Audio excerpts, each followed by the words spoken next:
మిత్రులారా, నమస్తే. నేను మీ ప్రసాద్ మూర్తి. బీహార్లో రాష్ట్రపతి పాలనకు రంగం సిద్ధమైందా? ఇదే విషయం ఇప్పుడు నేషనల్ మీడియా అంతా కూడా హాట్ టాపిక్గా మారిందండి. కారణం ఏమిటి? ఎందుకు నితీష్ కుమార్ రాజీనామా చేయబోతున్నాడా? అసలు రాజీనామా చేయాల్సినటువంటి అగత్యం ఆయనకి ఎందుకు వచ్చింది? ఈ నేపథ్యాన్ని ఒకసారి చూసి, ఆయన రాజీనామా చేస్తే బీహార్లో పరిణామాలు ఏమవుతాయి? ప్రభుత్వం అటు నుంచి ఇటు మారుతుందా, లేదా రాష్ట్రపతి పాలన వస్తుందా? ఆ పరిణామాలు అలా ఉంచి ఆ పరిణామాల ప్రభావం కేంద్రంలో ఉన్న బీజేపీ ప్రభుత్వం మీద ఎలా పడుతుంది? ఆ లెక్కలు తర్వాత చూద్దాం ఫైనల్గా. సో ఇప్పుడు అసలు ఎందుకు నితీష్ కుమార్ రాజీనామా చేయాల్సిన పరిస్థితి వచ్చింది అంటే, చాప కింద నీరులాగా జరుగుతున్నటువంటి విషయం ఏమిటి అంటే, హోంమంత్రి అమిత్ షా అంబేద్కర్ మీద చేసినటువంటి వ్యాఖ్య తరువాత బీహార్లో మున్ముందుగా ఒక తిరుగుబాటు బావుట అక్కడ ఎగిరిందండి.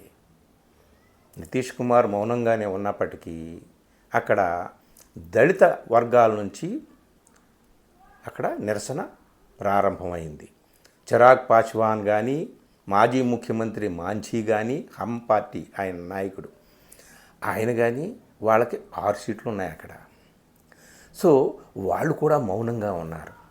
ఏది ఏమైనప్పటికీ కూడా పరిస్థితి ఇదంతా కూడా కారణం కాదు. కానీ నితీష్ కుమార్ని ఈసారి ముఖ్యమంత్రిని కానివ్వకూడదు. ఎప్పుడు ఇటు నుంచి అటు, అటు నుంచి అటు, అటు నుంచి ఇటు, ఎప్పుడు పల్టీలు వేసేటటువంటి పల్టూరామ్గా ప్రసిద్ధి చెందిన నితీష్ కుమారే తక్కువ సంఖ్య ఉన్న ఆయనే ముఖ్యమంత్రి అవుతాడని బీజేపీ వర్గాల్లో ఎక్కువ ఆక్రోశం ఉంటుంది. ఎందుకని ఈసారి ఆయన్ని క్యాండిడేట్గా ప్రకటించలేదు. అందుకని ఆయనకు ఒక ఆక్రోశం ఉంది. ఒకవేళ ఆయన కానీ తప్పి ఎన్డీఏ నుంచి బయటకు వెళ్తే ఏం చేయాలి ఏమిటి అనేటటువంటిది ముందుగానే ఒక పెద్ద వ్యూహ రచించేశారండి. ఎవరు? హోంమంత్రి అమిత్ షా. అందుకనే ఆయనకు దగ్గర అయినటువంటి వ్యక్తి కేరళ నుంచి తీసుకొచ్చి ఆరిఫ్ మహమ్మద్ ఖాన్ని గవర్నర్గా బీహార్లో పెట్టాడు. ఇంకా సంవత్సరం కూడా ఎన్నికలు లేవు, 8-9 నెలలు కూడా లేవు. ఇప్పుడు గవర్నర్ని ఎందుకు మార్చారు ఏమిటి అంటే, నితీష్ కుమార్ గురించే మార్చారనేది బహిరంగ రహస్యం అన్నమాట. సో ఈ సందర్భంగా ఏం జరిగింది? ఇక రేపో మాపో నితీష్ కుమార్ రాజీనామా చేస్తాడు అనేది. మొన్న ఢిల్లీ వెళ్ళాడు నితీష్ కుమార్. ఏ సందర్భంగా? మన్మోహన్ సింగ్ అంత్యక్రియల సందర్భంగా వెళ్ళి ప్రధాని నరేంద్ర మోడీని, అమిత్ షాని, నడ్డాని కలవడానికి ప్రయత్నం చేశాడు. కానీ వాళ్ళని కలవలేకపోయాడు. తిరిగి వచ్చి బీహార్ రాగానే పెద్ద పెద్ద పోస్టర్లు, రాష్ట్రం సంగతి రాష్ట్రం మన చెంత ఉంది, ఇక దేశం గురించి చూడాలి, ఇట్లాంటి పోస్టర్లు వెలిసినాయి. సరాసరి గవర్నర్ని కలిశాడు. గవర్నర్ని కలిసి బయటకు వచ్చిన తర్వాత తేజస్వి యాదవ్ ఆయన్ని కలిశాడు. తేజస్వి యాదవ్ని ఆర్జేడీ యువనేత తేజస్వి యాదవ్ భుజం మీద చెయ్యి వేసి నితీష్ కుమార్ పలకరించినటువంటి తీరు, పిక్కు, ఆ పోస్చర్, ఆ భంగిమ, ఆ సన్నివేశం అదంతా కూడా సోషల్ మీడియాలో హల్చల్ అయ్యి మొత్తానికి ఆర్జేడీకి నితీష్ కుమార్ జేడీయూకి మధ్య సయోధ్య కుదిరిందా అని.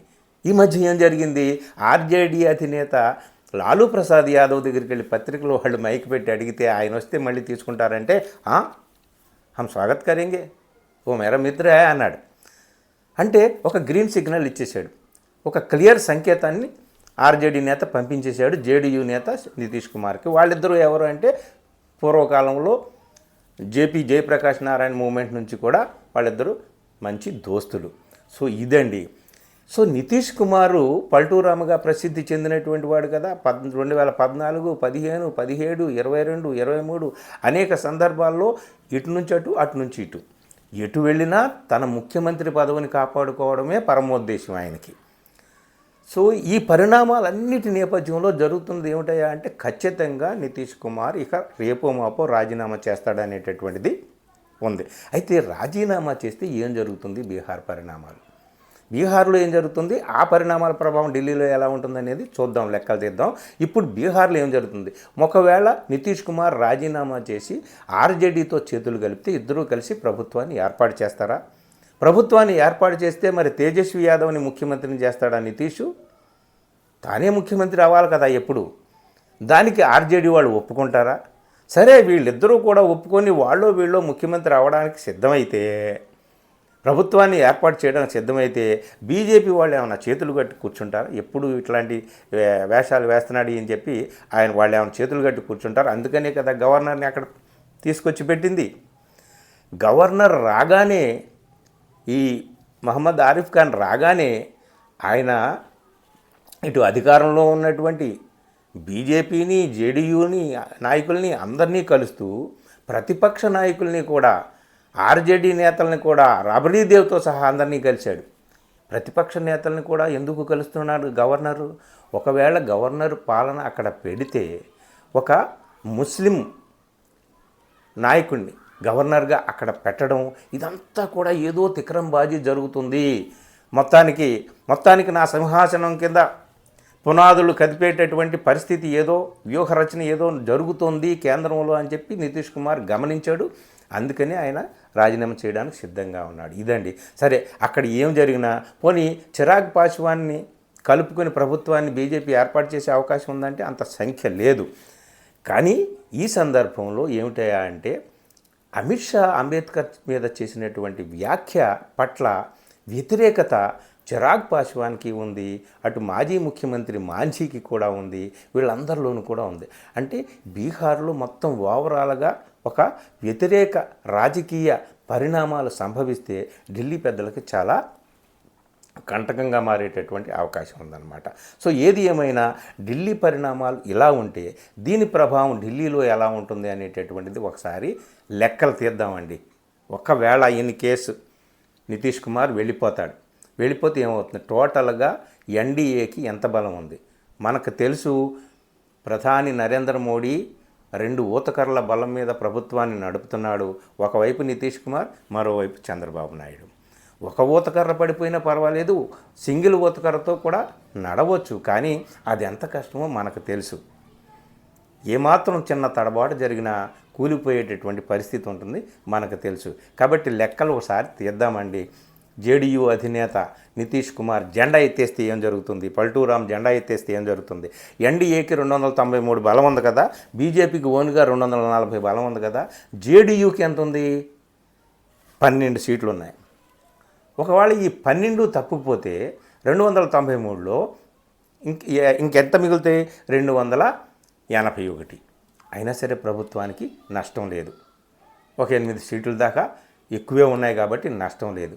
కానీ అదే బీహార్ నుంచి ఒకవేళ ఆర్జేడీ అలాగే జేడీయూ కలిసిపోయి, జేడీయూ ఇండియా కూటమిలో కలిసిపోయి, నాయనా అంబేద్కర్ మీద వాళ్ళకి ఏమాత్రం గౌరవం లేదు, రాజ్యాంగం మీద కూడా గౌరవం లేదు, మీరు ఎందుకు నాయనా అని చెప్పి చిరాగ్ పాస్వాన్ని కానీ, ఆ హమ్ పార్టీ మాజీ ముఖ్యమంత్రి 9 నెలలు ఉన్నాడే ఆ మాంఝీని కూడా లాగితే 5 ఎల్జేపీకి 5 సీట్లు ఉన్నాయి, మాంఝీకి 1 సీటు, 6 సీట్లు కూడా అటువైపు ఇండియా కూటమి వైపు కానీ వెళ్ళిపోతే చాలా ప్రమాదం కేంద్రంలో ఉన్నటువంటి బీజేపీ ప్రభుత్వానికి. అప్పుడు 1-2 ఉన్నటువంటి సీట్లు ఉన్నటువంటి పార్టీల మీద ఆధారపడాలి. ముక్కుతూ మూలుగుతూ ప్రభుత్వాన్ని ముందుకు లాగాలి, ఏడ్చాలి, ఏదో ఒక రకంగా నెట్టుకు రావాలి.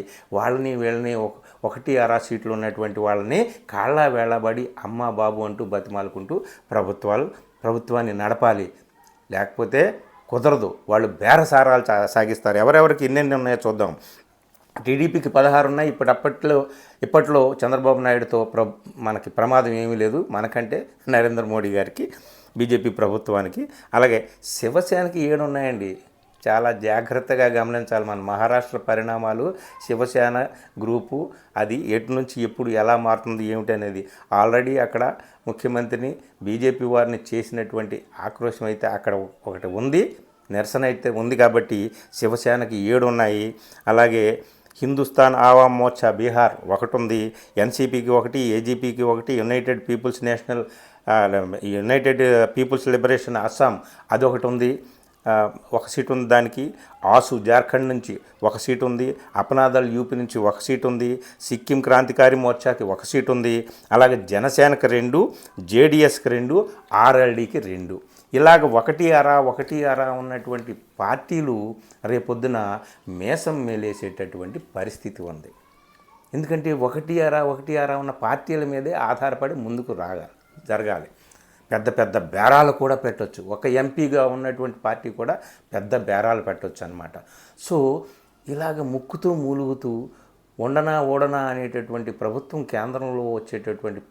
కేంద్రంలో నెలకొనేటటువంటి పరిస్థితి, దాపురించేటటువంటి పరిస్థితి అక్కడ ఉందన్నమాట. ఇది బీహార్ పరిణామాలు కేవలం బీహార్కే పరిమితం కాదు. బీహార్లో రాష్ట్రపతి పాలన వచ్చినంత మాత్రాన అది కేవలం బీహార్కే పరిమితం కాదు, అది మొత్తం నేషనల్ పాలిటిక్స్కి, కేంద్రంలో ఉన్నటువంటి ప్రభుత్వానికి అంతటికీ కూడా ఒక రెడ్ సిగ్నల్గా మారేటటువంటి ప్రమాదం ఉందన్నమాట. కాబట్టి మిత్రులారా, నితీష్ కుమార్ ది పల్టూరామ్ ఇప్పుడు జెండా ఎత్తేస్తాడా, ఎన్డీఏ నుంచి పక్కకు తప్పుకుంటాడా, రాజీనామా చేస్తాడా, బీహార్ పరిణామాలు ఎలా ఉంటాయి, ఆ పరిణామాల ప్రభావం దేశంలో ఎలా ఉంటుంది, ఇది ఏమైనా ఇది చాలా క్రిటికల్ పరిస్థితే వచ్చింది. అందుకని ఇది హాట్ టాపిక్ అయింది. బీహార్ న్యూస్ ఇప్పుడు హాట్ టాపిక్గా మారింది మొత్తం నేషనల్ వైడ్గా. ఎందుకంటే జనవరిలోనే ఆయన ఎప్పుడు కూడా పల్టీలు వేశాడంట. అంటే ఇటు నుంచి అటు, అటు నుంచి ఇటు మారడం అనేది ఎక్కువగా జనవరి నెలలోనే చేశాడంటే ఇది జనవరి. మిత్రులారా, నితీష్ కుమార్ ఇప్పుడు ఏం చేయబోతున్నాడు, ఆయన ఎత్తుల్ని చిత్తు చేయడానికి అమిత్ షా, నరేంద్ర మోడీ వాళ్ళేం చేయబోతున్నారు, ఆసక్తికరంగా ఉన్నటువంటి ఈ రాజకీయ పరిణామాల ప్రభావం కేంద్రం మీద ఎలా ఉంటుంది ఏమిటి అనేది మనం సినిమా వేచి చూడాల్సిందే. పిక్చర్ బహుత్ బాకీ హై. మిత్రులారా, ఈ వీడియో మీకు నచ్చితే మిత్రులకు షేర్ చేయండి, అలాగే నా ఛానల్ని సబ్స్క్రైబ్ చేయండి. Thank you.